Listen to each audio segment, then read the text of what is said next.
Hello, my name is Maude Barlow. Bonjour.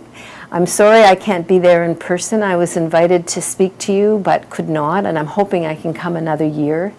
But I wanted to say that I think the conference theme that you're dealing with is incredibly important, whether water is a commodity or whether it's a public trust and a part of our common heritage, because this is the issue of our time. I'm a Canadian. I live in a country with a lot of water. Like you in Brazil, we a bit grew up with this notion of what I call the myth of abundance. We just think there's so much water and we can never run out. In fact, in both my country and your country, we're doing some very bad things with water. In Brazil, there's a great deal of pollution. In Brazil, you're using a great deal of your water to grow sugarcane ethanol, which is now being exported around the world.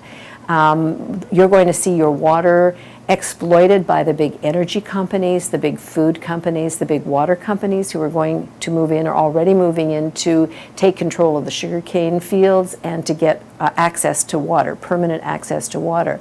And it's important to remember that under trade agreements, bilateral trade agreements, corporations from other countries can now claim to own that water.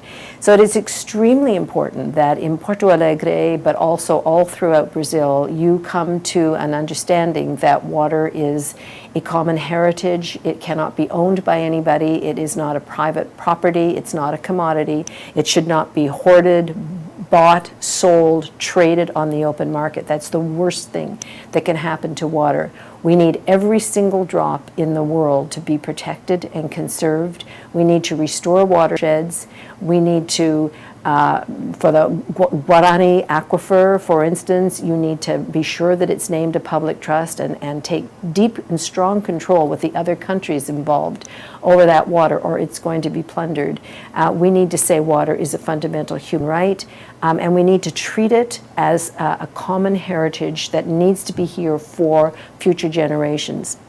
So I just wanted to say that I am so sorry I can't be there with you today, but as strongly as I can, I want to say to you that what you're deliberating is the most important aspect of this. We're living in a world, on a planet, running out of accessible clean water. We've got a very small supply, finite supply of water. It has to be held as a public trust. It has to be fiercely protected. It cannot become a pawn to the same financial institutions and interests that caused the food crisis and caused the financial collapse of a few years ago. So I wish you well. I'm there with you in spirit. I would like to join you another year. Water for all, water for public, the public good. This is the most important thing. Thank you so much.